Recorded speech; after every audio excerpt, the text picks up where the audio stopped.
Okay, now we're going to go a little more advanced into coding with some logic. So as on the screen, I will kind of walk step by step here. I've created my size, 800 by 600, and I've made the background white to start. Now what I'm going to use is, if you look below this video, I've created kind of a processing cheat sheet. So there are codes that I've already built in, and one of them is key. And key recognizes which key is actually pressed on the keyboard. You'll notice here that it says if key.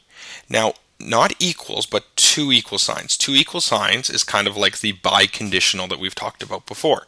That if key is if and only if it is R, then it draws the background red.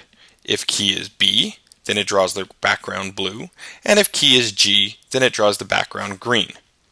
So what will happen is only if you push R will it run this line.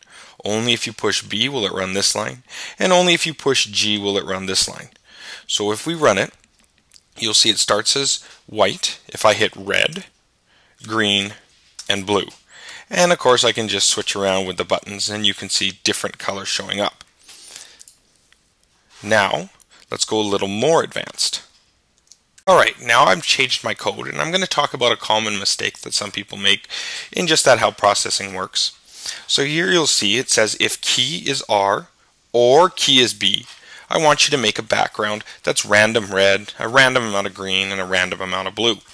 So we think that what's going to happen is if we hit R or we hit B, the background should change.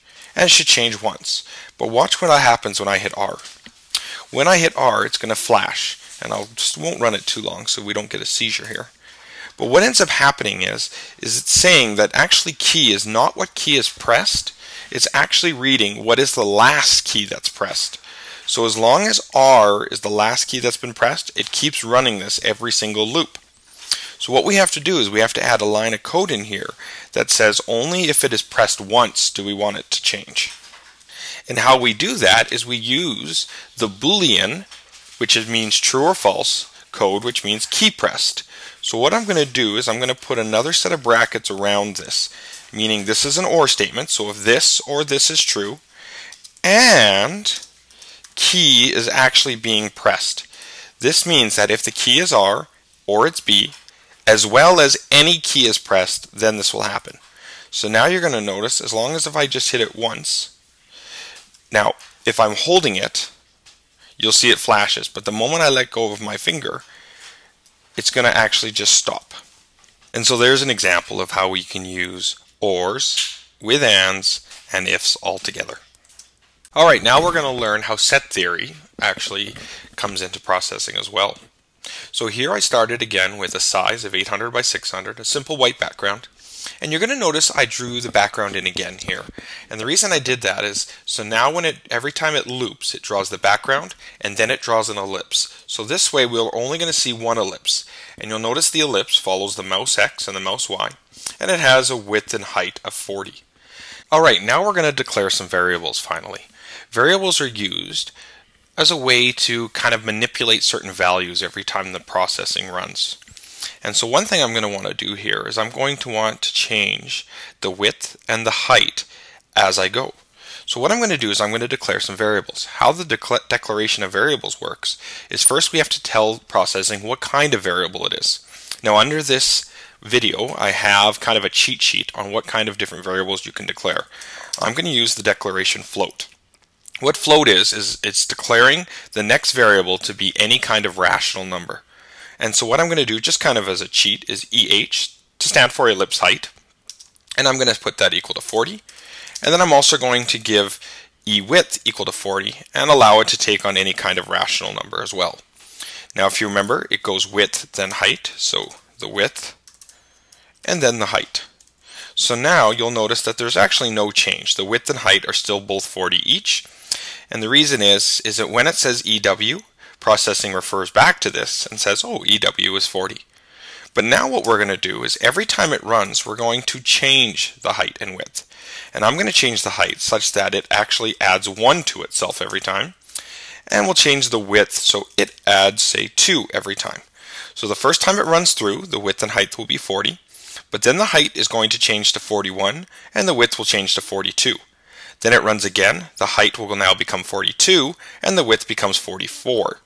And so you'll see what happens is that it's actually growing this time. And it's growing wider than it is growing higher. And of course the reason is because we have the width increasing twice as fast as we have the height increasing. Now let's put some logic in. So we're going to do the if statement. If the width, we'll say, is ever greater than 200, we're going to say it resets. So the height goes back to 40, and we're going to put the width back to 40. Okay, so now you'll notice is that as soon as it gets to 200 pixels wide, it resets. And we have this kind of pulsating ellipse. Not so very intriguing. So what we're going to add is that maybe we're going to add an AND statement. So an AND is the mouse X has to be less than 400. And 400 because that will be half the screen. So now you'll see that if my mouse is over here, it pulsates. But the moment I move my mouse over here, it continues to grow. And as soon as my mouse goes over on the left side, it pulsates again. So now again we have some logic and some variables going on at the same time. Now let's pretend we change this to an OR statement. So now this would read, if the width is greater than 200 or mouse X is less than 400, this will occur. So I want you to think for a second, what would I see in my sketch for this code? And what you should see that if my mouse is over here, the ellipse doesn't move at all. And the reason is the mouse X is less than 400, so it's constantly running the reset command. As soon as I go over here, now it's pulsating again. Because if you look at it, when I'm on the right side, this part is false. And as long as the width is less than 200, this is false. And as we know, that if an OR statement, if they're both false, then the OR statement is also false, which means the if statement will not run true inside Sketch. Alright, so now I've got another sketch kind of started as the skeleton of it, and I'll go through here. Is now I've done a declaration of char. So char is short for character, and we're going to let the word pass, or password I guess for short, is let the character be H. When it runs setup, it's going to run an 800 by 600 screen, and it's going to make a white background. And now, again in the cheat sheet, I've kind of filled in how you do text, but quickly it does 20 pixels. The size is going to be 20 pixels. The fill of the text, and I'll explain later why I'm doing this, it's a random red, random green, random blue, and the text will be simply try again. So right now all that's going to happen is it's going to write the words try again at 400 and 300 on the screen. That's a random red, green, and blue, and it's going to loop this. So you're going to see try again kind of change color drastically. Now what we're going to do is we're just going to kind of set up, imagine if we wanted the user to know the password, which would be H in this case. Okay, so what we're going to do is we're going to first say that we only want this try again if the person doesn't actually type in the letter H on the keyboard. So how we do that is we're going to first put an if statement, and if the key, now we could write if key is equal to A, or if key is equal to B or C or D, but as you can see that's going to be quite cumbersome. So what we're going to use is the not equal. So if key is not equivalent to pass and a key is pressed, and if you remember in the last video, if we don't have this command, it's just going to keep registering what is the last key. So I only want it to run this code if a key is pressed. Then what it's going to do is it's going to write the try again. Now the reason I'm using pass and not the letter H this way is that if I want to change the password maybe for a different user, I only have to change it here, and everywhere I refer to pass, it's going to change the password. So now what we're going to do is we're going to say if the key is actually pass and the key is pressed. Well, now what we want is we want it to actually run this again. But this time, instead of try again, we're going to write the words, say you got it. Okay? So now what will end up happening is if we push a key that is not equal to the password, which is in this case H, it's going to say try again, and if we do, it's going to say you got it. Now there are some glitches that are in here, and I'm purposely forgetting about it, so you can kind of see what are some common mistakes. So if I hit like a W or an E or an A, you'll see that it changes color. Now this is why I have the random color, so that every time we do it, we can actually see that pushing a different key is actually registering. The moment I hit H, it says you got it. But there's a problem here. The you got it is over top of the try again. The reason is that the background is only being drawn once.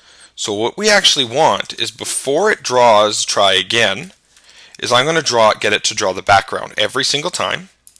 And every time it draws, you got it, we'll draw the background on top of it. This way is if try again was on the screen and we push H, it's going to draw background over top of the try again. Also, let's make this a little more exciting and let's increase the size of you got it so you can see the difference here now. So I'm pushing W, A, C, B, P, and now I'll push H and you got it comes on the screen. I'll push A again and the try again.